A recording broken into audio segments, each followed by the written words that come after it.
अशाच पद्धतीचा हा त्रास सहन करावा लागतोय। तरी देखील पोलीस कोणत्याही प्रकारे दखल घेत नसल्याचं समोर आलेलं आहे।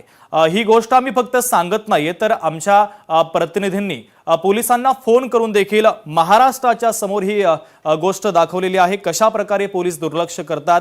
पोलिसांनी जनतेसाठी 112 क्रमांकाचा जो हेल्पलाईन क्रमांक दिलेला आहे, त्या हेल्पलाईन क्रमांकावर आम्ही हेल्प मागितली, मात्र कोणताही रिस्पॉन्स दिला जात नाहीये। त्यामुळे महाराष्ट्रातील पोलीस विभागावर सर्वात मोठं प्रश्नचिन्ह उपस्थित होतंय। आमच्या प्रतिनिधी आकांक्षा देशमुख या आता सुद्धा त्या ठिकाणी उपस्थित आहे। सध्याची परिस्थिती नेमकी काय आहे जाणून घेऊया। आकांक्षा, नक्की शुभम, गेल्या एक आहे त्या ठिकाणचा जो वास्तव जी खरी परिस्थिती आहे ती समोर आणली होती। त्या ठिकाणी आधी हे शटर खुलं होतं, त्यानंतर आता आपण बातमी लावून त्यानंतर हे आता तात्पुरत्या स्वरूपात बंद करण्यात आलेलं आहे।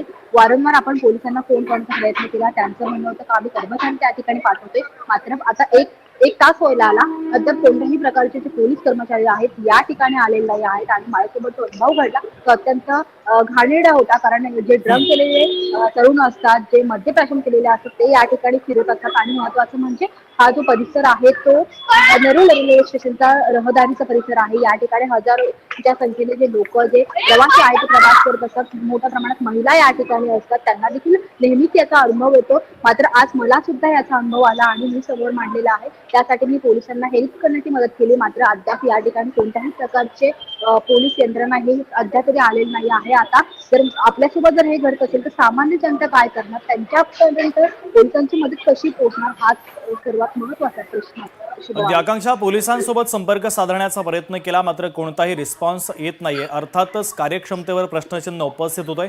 तुला विनंती आहे की पुन्हा एकदा पोलिसांसोबत हेल्पलाईन क्रमांकावर तू संपर्क साधावा आणि काय त्यांचं म्हणणं एकदा आपण जाणून घेऊया।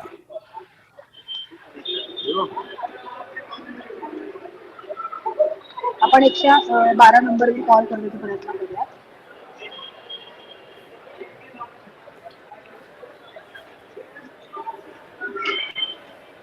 हा कॉल लागला।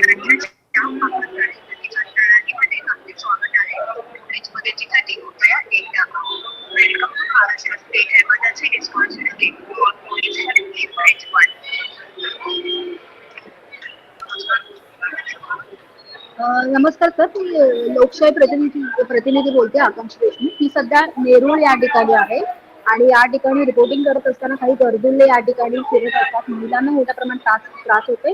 आम्हाला मदतीची अपेक्षा आहे, कधीपासून आम्ही कॉल करण्याचा प्रयत्न करतोय, मात्र कोणताही रिस्पॉन्स येत नाही आहे सर।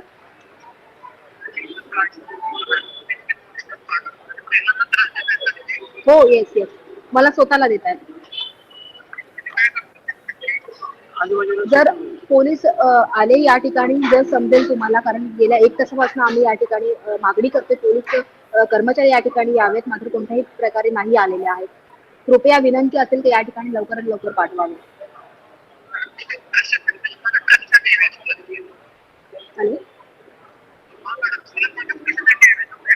मी या ठिकाणी रिपोर्टिंग करत असताना काही गरजुल्ले मला त्रास देत होते, त्यासाठी मी मदतीची अपेक्षा केली, मात्र कोणत्याही प्रकारचे पोलीस कर्मचारी या ठिकाणी आलेले नाहीत। आता अपेक्षा आहे कोणीतरी यावं, यातून वेळ लागेल।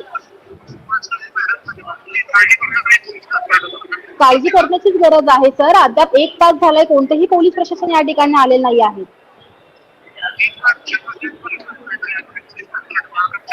येस,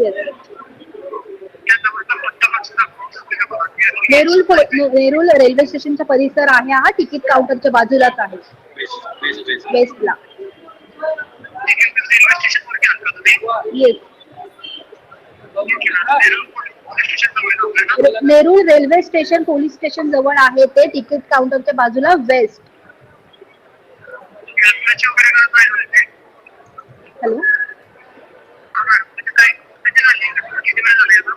1 तास व्हायला आलेला आहे। मला असं वाटतं बोलण्यात जो वेळ वाया घालू नये, लवकरात लवकर पाठवावे इकडे, तर काहीतरी सोल्युशन निघेल। थँक्यू।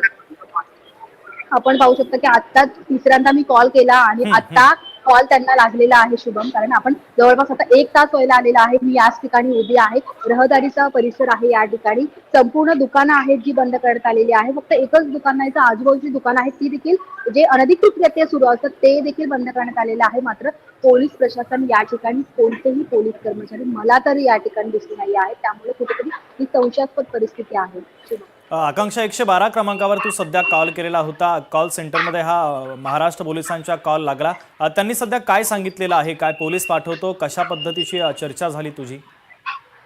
त्यांनी म्हटलेलं आहे का सध्या कुठे घटना घडलेली आहे, काय झालं ते सर्व त्यांनी मला विचारलं. मी त्यांना सांगितलं अशा प्रकारे मला त्रास देण्यात आलेला आहे. मलाच नाही तर बाजूच्या महिला असतात त्यांना देखील याचा त्रास होतो. त्यांनी माझ्याकडनं माहिती घेतली, कधी हे झालं सर्व विचारलं आणि थोड्याच वेळात त्यांनी आश्वासन दिलेलं आहे का आमचे कर्मचारी या ठिकाणी खूप काळजी करू नका असं म्हटलेलं आहे. मात्र अद्यापही नाही आले पोलीस. शुभम, म्हणून चिंताजनक बातमी आहे. अगदी आकांक्षा, तू या ठिकाणी रिपोर्टिंग करत असताना एवढा त्रास जर तुला सहन करावा लागत असेल तर हा रेल्वे स्टेशनचा परिसर आहे, रहदारीचा हा संपूर्ण परिसर आहे. अशा प्रकारे जर एखादं रेल्वे स्टेशन हा गर्दुल्यांचा अड्डा बनत असेल तर ते किती धोकादायक आहे? नक्कीच जर हा जो परिसर आहे नेरूळचा वेस्ट रेल्वे स्टेशन परिसर आहे या ठिकाणी शेकडोच्या संख्येने जे नागरिक आहेत प्रवासी आहेत ते प्रवास करत असतात. महिलांचा या ठिकाणी जे जॉबसाठी जातात त्या महिला जास्त असतात. मात्र या ठिकाणी चालायला सुद्धा जागा नाही अशा रीतीने अवैधरित्या शॉप्स या ठिकाणी उभारलेले आहेत. त्यामुळे जे गरजुले आहेत त्यांचा जास्त वावर या ठिकाणी पाहायला मिळतो आणि हीच चिंताजनक बातमी आहे. जर पाहायला गेलं तर या ठिकाणी जे महिला प्रवास करतात त्यांना देखील याचा कुठेतरी त्रास नाहक सहन करावा लागतो. कारण मी आज पहिल्यांदा इथे आलेली असेल, म्हणजे पहिल्यांदा मला हा अनुभव आलेला असेल. काही महिला रोजच या ठिकाणी अपडाऊन करत असतात, त्यांना किती त्रास सहन करावा लागत असेल. कारण जर या ठिकाणी सातत्याने असे प्रकार घडत असतील, गरजुले असतील तर खरोखर पोलिसांनी देखील सतर्कतेने यावर कारवाई करण्याची अपेक्षा आहे. शुभम. अगदी आकांक्षा, पोलिसांचा नेमका प्रतिसाद कसा आहे हे आपण पाहिलं आणि प्रेक्षकांना सुद्धा दाखवलं. खरं तर लोकप्रतिनिधींची सुद्धा तेवढीच जबाबदारी असते जेवढी पोलिसांची असते. आपला विभाग, आपला प्रभाग, आपलं शहर हे सुरक्षित असावं. लोकप्रतिनिधींनी आता कशा पद्धतीची या ठिकाणी भूमिका बजावणं अपेक्षित आणि गरजेचं आहे?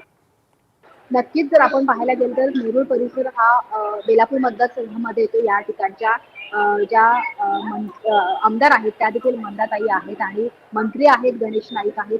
त्यांनी देखील या ठिकाणी कठोर कारवाईचे आदेश द्यायला पाहिजेत. कारण जर पाहायला गेलं तर सर्वसामान्यांसोबत जर अशा गोष्टी होत असेल आणि दुर्लक्ष होत असेल तर खरोखर चिंताजनक आहे. पोलीस प्रशासन जेवढं जबाबदार आहे या गोष्टीवरती तेवढेच लोकप्रतिनिधी असतील त्यांनी देखील सतर्कतेने या सर्व गोष्टी सांभाळणं हाताळणं अत्यंत गरजेचं आहे. कारण ज्या पद्धतीने आपण मतदारसंघामध्ये आहोत जिथे पोलीस प्रशासन आहे तिथे लोकप्रतिनिधी देखील असतात आणि जेव्हा त्यांची देखील गरज सर्वसामान्यांना तेवढीच असते. जेव्हा जर सर्वसामान्यांवर प्रश्न उपस्थित होत असेल त्यांना जर या सर्व गोष्टी समोर जावं लागत असेल तर खरोखर कारवाईची अपेक्षा नक्कीच आहे. शुभम. अगदी आकांक्षा, जोपर्यंत या सगळ्या अवैध धंद्यांच्या विरोधामध्ये कारवाई होत नाही तोपर्यंत लोकशाही मराठी या संपूर्ण प्रकरणांचा पाठपुरावा असाच करत राहणार आहे. तुर्तास आपण एक छोटासा ब्रेक घेतोय, लगेचच परत येतोय.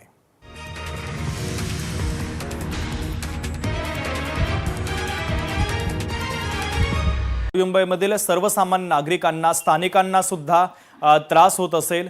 एक महत्त्वाची ब्रेकिंग सुद्धा समोर येते ती आपण पाहूयात. आकांक्षा, मी तुमच्याकडे पुन्हा एकदा येतो. तर नवी मुंबईमध्ये अवैध धंदे हे सुरू आहेत. लोकशाहीनं वरिष्ठ पोलीस अधिकाऱ्यांसोबत संपर्क साधला, या सगळ्या गोष्टी सांगितल्या तर पोलिसांचा अवैध धंदे बंद असल्याचा दावा आहे. पोलिसांनी असं उत्तर दिलं. मात्र लोकशाही मराठीनं वरिष्ठ पोलीस अधिकाऱ्यांसोबत संपर्क साधला असता पोलिसांनी सगळं सुरळीत सुरू आहे, सगळे अवैध धंदे बंद असल्याचा दावा केलेला आहे. मात्र कॅमेऱ्याच्या समोर या वेगळ्याच गोष्टी समोर येत असल्याचं पाहायला मिळतंय. सर्रासपणे हे सगळे अवैध धंदे सुरूच आहेत. माझे सहकारी अविनाश डेगसकर जोडले जातात, त्यांच्याकडून देखील आपण माहिती घेऊया. अविनाश, आपण वरिष्ठ पोलीस अधिकाऱ्यांसोबत या संपूर्ण घटनेच्या संदर्भात, या गोष्टींच्या संदर्भात बोलण्याचा प्रयत्न केला. मात्र पोलिसांचं असं म्हणणं आहे की सगळं सुरळीतपणे सुरू आहे. आपण स्टिंग ऑपरेशन केलं, त्यामध्ये धक्कादायक वास्तव समोर येत आहे. हे सगळे अवैध धंदे सर्रासपणे खुलेआमपणे सुरू आहे. शुभम, लक्षात घे की लोकशाही मराठीने वारंवार आपल्या महाराष्ट्रात, मुंबईत किंवा नवी मुंबईत जिकडे अवैध धंदे चालतात किंवा इतर काही घटना ज्या कायद्याच्या दृष्टीने बरोबर नसतात त्याच्या विरोधात आवाज उठवलेला होता.